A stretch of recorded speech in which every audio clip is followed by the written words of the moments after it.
This is for those who know what it is like to have a mental disorder or know someone who has a mental disorder. I went 30 years untreated with bipolar disorder with schizoaffective tendencies. I had abusive parents, I was exposed to brainwashing from a cult for 7 years, and I lived on the street for 4 years. I have also known drug abuse. I am a survivor of these tragedies, and this is my story.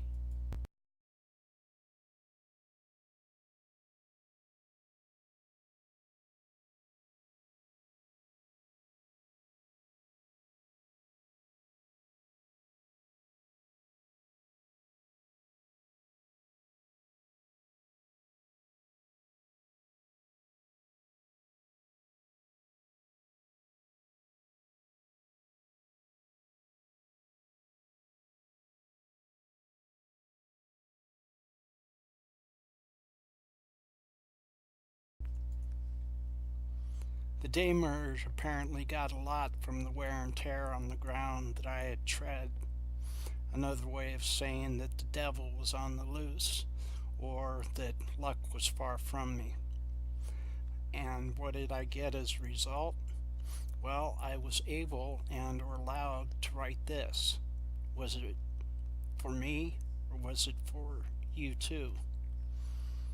Did I think solely about myself, or did I think about others?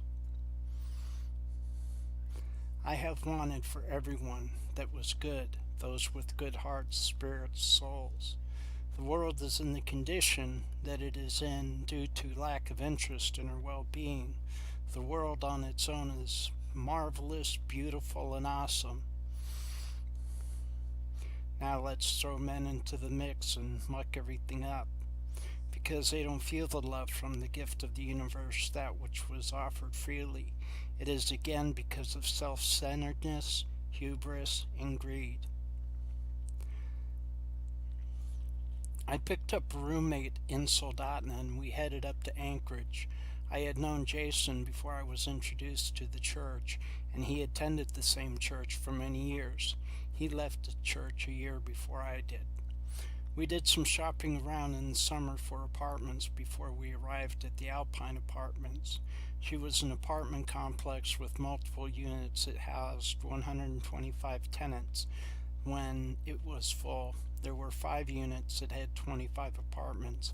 Each unit came with its own manager. The supervising manager was showing Jason and me around the yard when something on the second floor of one of the units caught my attention. A girl, a little younger than myself, was cleaning windows. She was the wife of Ernie Gilcrease, who was the manager of the apartment complex. Jason would be the first to run into Ernie, and they hit it off. When I was introduced to the couple, we became friends almost immediately, as we were of the same age with similar ideas and values. Or so I thought. I sensed that Jason and Christina, after a few months, were having an affair. I didn't know for sure, I just got the feeling. And they were. Ernie wouldn't believe it without proof, so I told him to watch how they acted around each other. Maybe I should have left well enough alone. However, when you see something wrong, the tendency to make it right seems to be one's duty, or at least that is how I felt. Next thing I know is that Ernie is throwing Christina's shit out in the hall, where Jason and Christina pick it up and take them upstairs to our apartment. The affair went on for several months. During that time, Jason rented another apartment while I was staying with Ernie before I finally got my own apartment again. After a time, Christina and Ernie tried to patch things up, and it seemed like they did enough to warrant moving from Alaska to Mountain Home, Arkansas. Through the mess of things, Ernie and Christine remained my friends, as did Jason. After all, I didn't have an affair with anybody. I figured, after long thought, that they just needed to grow up a little. Or maybe a lot. I don't know. Who was I to judge?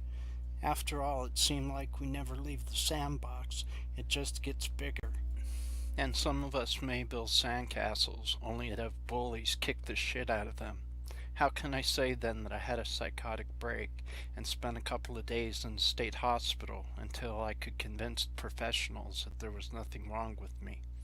However, there was something wrong with me.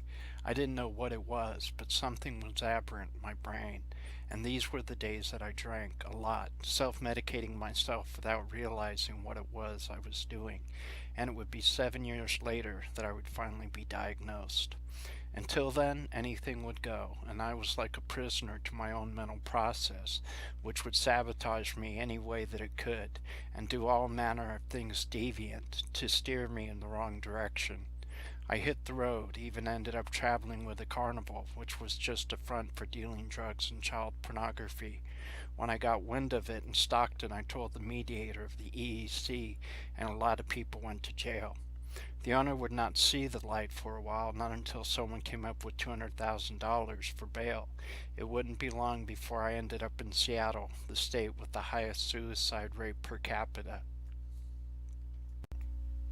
How can I say that I lived in a deep state of depression without realizing it? Or that I had a death wish? Or that I didn't care if I lived or died? One bump led to another, because I honestly didn't care if I overdosed. I thought in an obscure manner that it would be poetic justice. How can I say that these are the days that I was not proud of? They are the days in retrospect that open wounds that demand to be felt. It is very difficult for me to write about these days of drugs and self-destruction. Easier would be just to gloss over them, like I had been glossed over most of my life, never seeing where it was that I had a purpose or that life had any meaning, nothing besides mental masturbation. That's how I see those days on the path of suicidal intent. They were the days that I spent smoking crack, shooting and sniffing coke, and shooting crystal meth. I never thought that I would have days like these. I never thought I could. I thought days like this were beneath me. These days were so diametrically opposed to who I really was. And there was such unfathomable sorrow and depression that I lived with. Easier it would have been to just give up and not care. Easier it would have been to just take the path of least resistance. After all, what had life given me? It is not that I believe that life owed me anything, but evidence suggested to me that it did matter if I lived or died. It would matter 6 years from then, when I checked into a homeless shelter in downtown Little Rock, Arkansas. I stayed in a shelter called Our House. There I would meet the woman who would be my wife. She was one of the instructors for the computer jobs training course that I enrolled in, something Our House offered to help people get back on their feet and have computer job skills to compete in the day's job market. Leonette was married at the time, though I knew she wasn't happy, so I prayed to the Lady Goddess that she would find somebody else who would make her happy. I had no idea that I would be married to her in 2 years. I didn't even have a penny to my name when I first met her. Until then, I continued to be miserable, even if I didn't let it show. And I hate to write about those drug-induced experiences before that time because remembering those days brings me pain. Regardless of the fact that those times are so far from me, they still hurt like hell talking about them. Nothing outstanding seems to come of them. They are just simply painful. And so I told people that suggested to me to write an autobiography for the good of people. I couldn't because there was just too much pain involved in the telling of my life story. Some areas are so depressing and negative that it is suspected by me that people might think that I'm feeling sorry for myself. It is like having to dig up things that should stay buried, digging up shit that should never have seen the light. How can I say then that these were the days where a bump, kibbles, and 8-ball became common words for me? Or that on payday the vultures would come around with their temptation for doing drugs over the weekend? Because my life seemed to be going nowhere fast at the time, I usually gave in to the temptation just to feel good, if only for a little while. However, it was a lie within the mind, for the shit had me in the grip of psychotic break of paramount proportions. I allowed the shit to tell me that it was all that I needed. It was a lie. However, with my angel of mercy, I survived, and that is something that I wish never to be blind of. And I hate having to admit this. However, if I didn't, I could never show you who I truly am and what it is I've been through, only so that you would know what to follow and what not to. In spite of it all, I came through the darkness of hells to wish you well, to pray as strongly as I could so that what is right would come to light. And then I would lead in part what the Wiccan read, and my Lady Goddess has always reflected deep within my own heart all the good that life could offer people.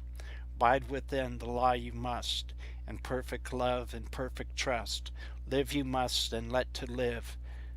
Fairly take and fairly give.